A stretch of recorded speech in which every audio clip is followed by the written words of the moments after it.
Danny Meyer is one of the country's best-known restaurateurs and an expert in hospitality. He's applied his philosophy from high-end restaurants to fast food chains with his global Shake Shack empire. And the decisions he's made while running his businesses have created controversy and copycats within the industry. I sat down with Danny inside the Union Square Cafe in Manhattan, his very first restaurant, to walk through the evolution of his career. Morning, how are you? Good. Hey guys, how are you? Good morning. Nice to see you. Nice to see you. Thank you. Morning. You guys are doing such good work. Thank you so much. I'm really grateful. Appreciate it. I want to start off looking at your overall portfolio. You are someone who runs and has started some of the best-known restaurants in the U.S. You're the chairman and founder of Shake Shack, massive chain, thousands of employees, hundreds of locations, and you have a private equity enterprise as well. I'm curious how you think about yourself. Are you a restaurateur, an investor, an entrepreneur? When people ask what you do, what do you say? I say that I'm an emerging product. I'm not really sure. You know, for many, many years, it was very easy. I was a restaurateur. First 10 years of my career, I had one restaurant, Union Square Cafe, the original Union Square Cafe. But my entire self-identity was wrapped up in being the guy at the front door and the guy greeting you at your table and suggesting the wine and picking the chef and working with the chef on how to word the menu and meeting all the farmers in the green market.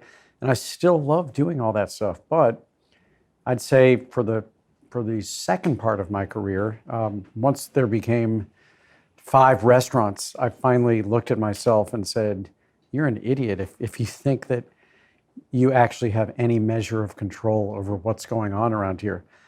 And I couldn't be at every front door of every restaurant, obviously. And I couldn't hire every single employee. And I couldn't check every painting in the restaurant to make sure that it was level. I still look at all that stuff, but that's the point at which I said, guess what? You got to be the CEO of a restaurant company.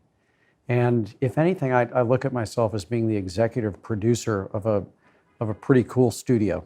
And the studio has some really, really gifted talent. And it's my job to pick the talent, pick the films we're going to choose to do, and importantly, the films we're not going to do, and then let them go. I think I take my greatest pleasure in picking teams and then watching them thrive.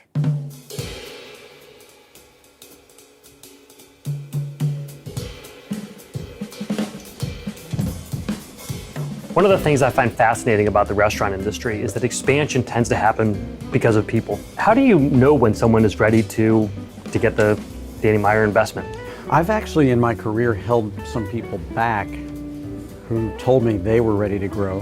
One of the best ones is a guy named Randy Garuti, who's now the CEO of Shake Shack. And we've worked together since he was 23 years old. And at every step, he was ready for the next step sooner than I wanted to promote him. Not because I wanted to hold him back, but because I wanted his roots to take hold. Like fruit trees, if you let the roots really take hold, you're probably going to get better fruit at some point. Are people copying your ideas? And if they're not, are you surprised that this hasn't just become so mainstream that people aren't even bringing this up with you anymore? I don't really care who copies us. And I hope they don't care when I copy them. Look, if you were to look at my photo stream in my smartphone, there are so many ideas that I see around the world. It might be in a restaurant, it might be in a storefront. I might see something in nature, but when I see something that I go, I got it. I could connect that to something we're doing that's gonna make someone feel better. I'll take that idea. You banned smoking in a restaurant before you had to. You increased the minimum wage at your own restaurants before the $15 minimum wage kicked in. And you stopped tipping in most of your restaurants. All of your restaurants? Most of your restaurants? Almost all. We're almost there.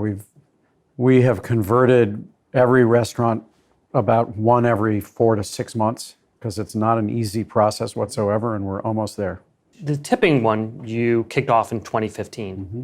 Are you surprised that hasn't gone mainstream? I'm not at all surprised because tipping is held on to tightly by our industry because basically we've had it really, really we've had it really good if you want to just look at from an economic standpoint. We make our customers feel that the menu price is what you're paying, when in fact, it's not. You know, when you go to buy a suit, you don't have a 20% charge on top of that because of how well the salesperson took care of you. That's the store's job to pay that. When you fly an airplane, you don't have a 20% upcharge for how well the flight attendant took care of you. And then if you're a customer, if you've been led to believe that the opportunity to tip gives you the opportunity to be someone's employer for 2 hours, and that you have the opportunity to punish bad service and to reward really good service, and that you really believe that is going to inspire different behavior, then you don't want to give it up. And if you're an employee going home with some bucks in your pocket, if you're a freelance worker, it's not a terrible thing. Even the government is winning because the government found a way to incentivize restaurants to make sure that their employees paid taxes on tips by giving something called the tip credit. And it's like a $1.1 million tax credit that you are not getting by. In my company, that's correct. That's correct. We forewent a roughly $1 million in our pocket the minute we eliminated tipping. So why would I take that on? I take it on because I feel even more strongly that, as is the case with almost every single professional career, that the merit of your performance is what you should be paid for and what you should be hired for as well.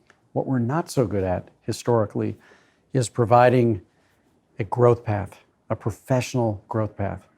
And so when I look at the tipping system and I saw that in the dining room, we have so many terrific people who cannot make a career in the dining room, in the front of the house, because the tipped employees are actually making about 25% more than the managers.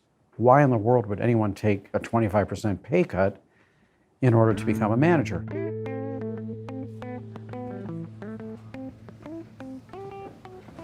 Danny, what's going on here? This is pre-staff meeting.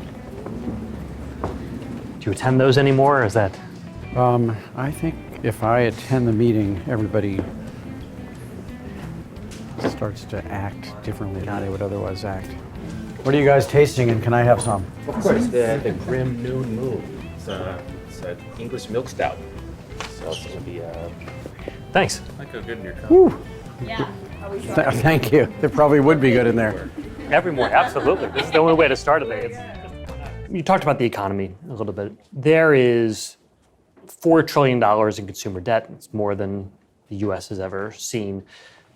Young people are saddled with incredible amounts of student loans. One of the areas where they cut back is spending on food and on going out.